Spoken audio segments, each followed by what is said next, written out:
নমস্কার। আমি আজ আপনাদের সম্মুখে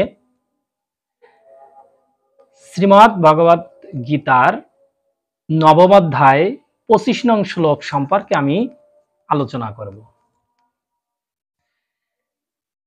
আমরা মনুষ্য জন্ম লাভ করবার পর আমাদের উদ্দেশ্যটা কি? এই মনুষ্য জন্মের প্রধান উদ্দেশ্যটা কি? কি জন্য আমরা আসলাম? কোথায় কথা দিয়েছিলাম? কোথায় যেতে হবে? আমি বিগত শ্লোকে আমি বলেছিলাম যে আমরা কিন্তু মনুষ্য জন্ম নেওয়ার পূর্বে আমরা মাতৃগর্ভে থাকাকালীন আমি একটা কথা দিয়েছিলাম, হে গোবিন্দ আমি তোমাকে ভজনা করব। সংক্ষেপে বলি, যাক আমরা করলাম তার উল্টোটা। এসে কি লাগবে? বাড়ি লাগবে, গাড়ি লাগবে, টাকা লাগবে, ছেলে মেয়ে, স্ত্রী পুত্র, মা বাবা পেয়ে আদর যত্নে এই সংসার রূপ সাগরে পড়ে আমরা সবকিছু ভুলে গেলাম। এখন আমাদের উপায় কি হবে? এখন ভাবছি যে আমরা কি করব। এই যে জ্ঞানটাও আমাদের যখন আসি নাই, আমাদের যখন প্রথমে আমরা বলছিলাম যে আমাদের প্রত্যেকটা মানুষ্য জীবনের একটা উদ্দেশ্য আছে। কি উদ্দেশ্য? সে উদ্দেশ্য যখন আমরা ভুলে গেছি, যে মনে করেন আমি আমার বাড়ি কোথায়, যদি বলি যে আমার বাড়ি খুলনাতে, আর যদি কেউ বলে যে তুমি মনুষ্য জন্ম নিয়েছো তুমি যাবে কোথায়, আমি যদি এইটা না বলতে পারি সবাই আমাকে পাগল বলবে, স্বাভাবিক। তাহলে আমরা যাব কোথায়?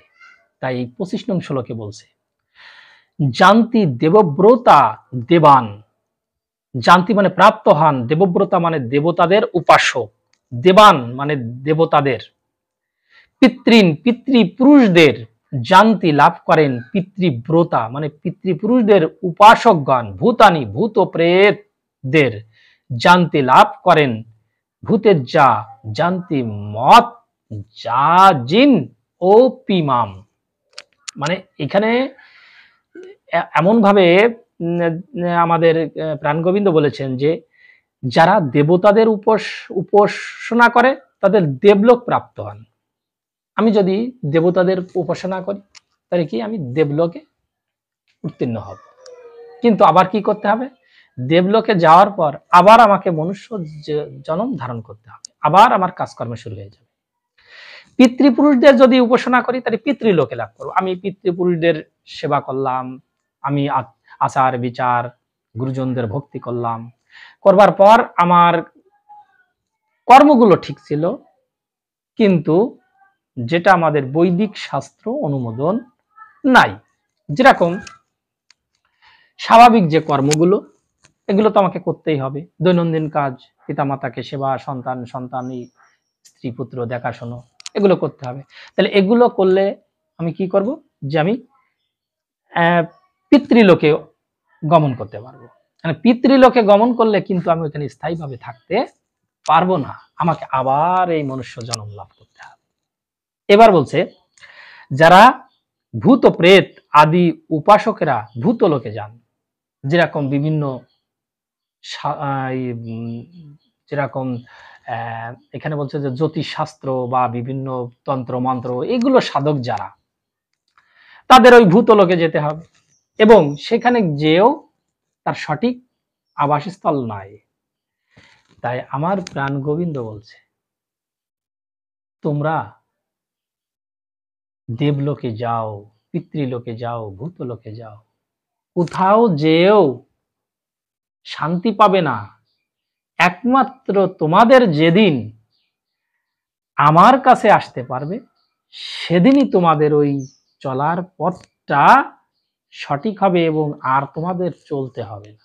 মানে বলছে যে তোমরা যেখানে যাও না কেন আবার এই মনুষ্য জন্ম ধারণ করতে হবে, কিন্তু যেদিন তোমরা একবার আমার কাছে আসতে পারবে, গোবিন্দের চরণে আসতে পারবে, সেদিন থেকে বারবার তোমাদের আর ওই চক্র আকারে ঘুরতে হবে না। তাহলে আমরা এই যে 25 নম্বর শ্লোকে কত সুন্দর ভগবান শ্রীকৃষ্ণ এখানে সুন্দরভাবে বলে দিয়েছেন যে এখানে যদি আমরা এই শ্লোকটাকে বিভিন্নভাবে যদি ব্যাখ্যা করি, আমরা সঠিক যেটা বুঝতে পারবো না, কিন্তু এখানে একদম তিনি বলে দিয়েছেন যে যারা আমাকে প্রাপ্ত হবে তাহলে আমার ভজনা করো, আর যারা অন্য কোনো কিছুর ভজনা করো তাহলে অন্য জায়গায় যাবে, আবার তোমাকে এখানে আসতে হবে। কত সহজভাবে। তাহলে আসুন আমরা আমাদের সঠিক জায়গাটা নির্ধারণ করি এবং সেইভাবে আমরা এগিয়ে যাই। নমস্কার সকলকে।